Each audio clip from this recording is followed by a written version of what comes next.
तो मध्य प्रदेश के सरकारी अधिकारी और कर्मचारी इन दिनों सरकार से थोड़े नाराज चल रहे हैं। उनकी कई मांगों को लेकर वो सरकार के सामने आवाज बुलंद कर रहे हैं।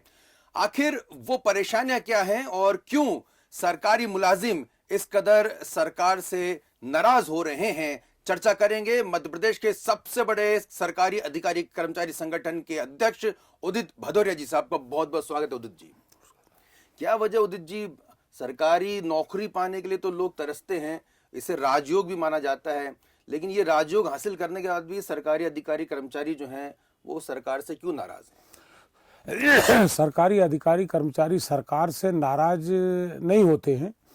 अपनी मांगों को लेकर, अपनी सुविधाओं को लेकर जो शासकीय नियम है, अधिनियम में लिखा है कि भाई हमें वार्षिक वेतन वृद्धि मिलेगी, हमारी पदोन्नति इतने वर्ष में होगी, हम अगर संविदा पे आए हैं तो हमें नियमित कब किया जाएगा। शासकीय कर्मचारी सरकार से नाराज नहीं होता है, बल्कि अपने अधिकारों की मांग करता है, और अधिकारों की मांग करना ये जायज़ है, ये संवैधानिक है। जी, क्या प्रमुख मांगे इस समय? हमारी सबसे प्रमुख मांगे हैं, जो आज 2 साल से हम लोग लगे हुए हैं, साथ में वेतनमान का एरियर दिया आंदोलन करने के बाद, 8% हमें दिया, 11% हमारा अभी बचा है। हमारी पहली मांग है कि हमें 11% केंद्र के समान महंगाई भत्ता दे दिया जाए। हमारा 5 साल से रुकी हुई प्रदेश में जो पदोन्नति है उसको खोल दिया जाए। किसी तरह से खोलो आप, चाहे आप उसमें सुप्रीम कोर्ट के निर्णय की प्रत्याशा में खोलो या आप नए नियम बना के शुरू करो, लेकिन पदोन्नति दो। तीसरा हमारा है कि जो शिक्षक हैं उनको शिक्षकों के पदनाम दे दिया जाए वेतनमान के अनुरूप। ये बहुत बड़ी समस्या है। शिक्षाकर्मी हैं, संविदा शिक्षक हैं और अतिथि विद्वान हैं, अतिथि शिक्षक हैं, ये 20-20 वर्ष से काम कर रहे हैं, आज तक नियमित नहीं है, इन्हें नियमित कर दिया जाए। और हमारा तृतीय वर्ग शासकीय कर्मचारी संघ का पंजीयन बहाल के लिए भी जो निरस्त कर दिया है, उसे बहाल भी हमारी एक मांग है। तो हमारी प्रमुख मांगों में ये 15 सूत्री मांगे हैं, और हम चाहते हैं कि माननीय संवेदनशील मुख्यमंत्री महोदय हमारी मांगों पर विचार करेंगे। क्योंकि हम शांतिपूर्ण ढंग से उनसे बात करते हैं, शांतिपूर्ण ढंग से ही शुरू से हमारा संगठन जो है, समिति, कभी भी आक्रोशित, कोई नारेबाजी, कोई आंदोलन या सरकार के विरुद्ध कोई अपमानजनक टिप्पणी हम लोग नहीं करते हैं। इसलिए हमें सरकार संज्ञान में लेती है, और संज्ञान में लेने के बाद वो हमारे काम भी कर रही है। अभी सरकार से आप लोग की बातचीत किस स्तर तक पहुंच चुकी है? सरकार की तरफ से क्या कुछ समयबद्ध आश्वासन मिला है? चर्चा किस दौर में है? हमारा सरकार से जो हमारे 15 बिंदु हैं, उसमें हमें 11% जो हमारा महंगाई भत्ता बचा है, उसके लिए भी हमारी जो हमारे मंत्रालय सूत्रों के अनुसार पता है कि ये फरवरी यानी वित्त बजट सत्र में ये दे देंगे।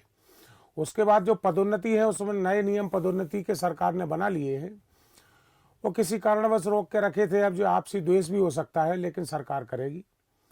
तीसरा हमारा जो है, शिक्षकों का पदनाम के अनुरूप, वेतनमान के अनुरूप पदनाम दे दिया जाए, ये भी रास्ता सरकार जल्दी खोलने वाली है। और हमें पूरी उम्मीद है कि हमारी पूरी 15 सूत्री मांगों पर ये विचार होगा। उसमें पुरानी पेंशन बहाली भी है, आउटसोर्सेस से आए हुए कर्मचारियों को नियमित करना भी है। और सरकार से हमें शिकायत नहीं है, हम तो अपनी मांगें करते रहेंगे। आप आज नहीं तो कल दोगे।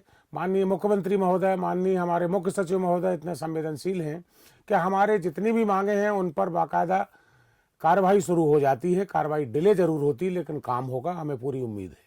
उदित जी, जब भी इस तरह की मांग आप लोग के जो कर्मचारी संगठन उठाते हैं तो अक्सर टकराहट भी सामने दिखाई देती है।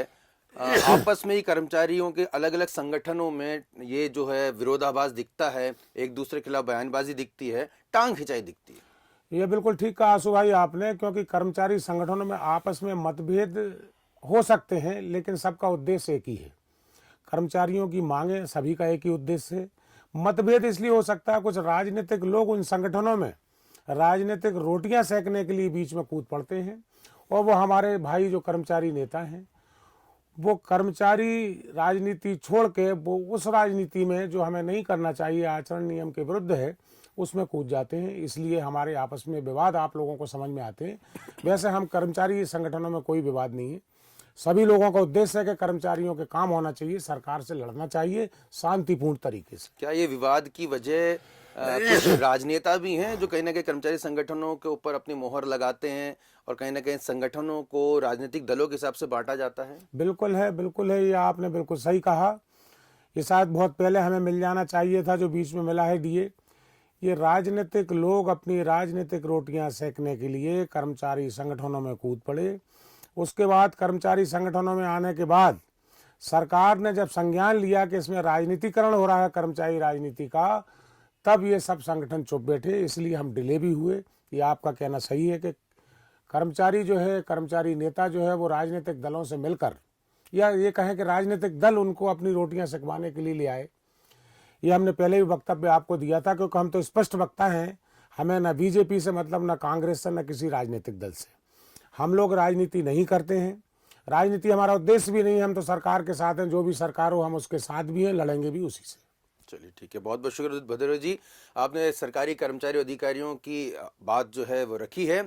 उम्मीद करते हैं कि सरकार इसमें जो मांगे उनको सही लगती है, जो उचित हैं उन पर जल्द से जल्द निराकरण करेंगी और सरकारी सेवाओं में किसी प्रकार की कोई बाधा नहीं उत्पन्न होगी। और जितनी तेजी से हमारे जो सरकारी कर्मचारी और अधिकारी काम करेंगे, उतनी तेजी से ही मध्य प्रदेश की जनता का और कहीं ना कहीं देश की जनता का विकास भी हो सकेगा। इस उम्मीद के साथ अपने दोस्त आशुतोष को दीजिए इजाजत।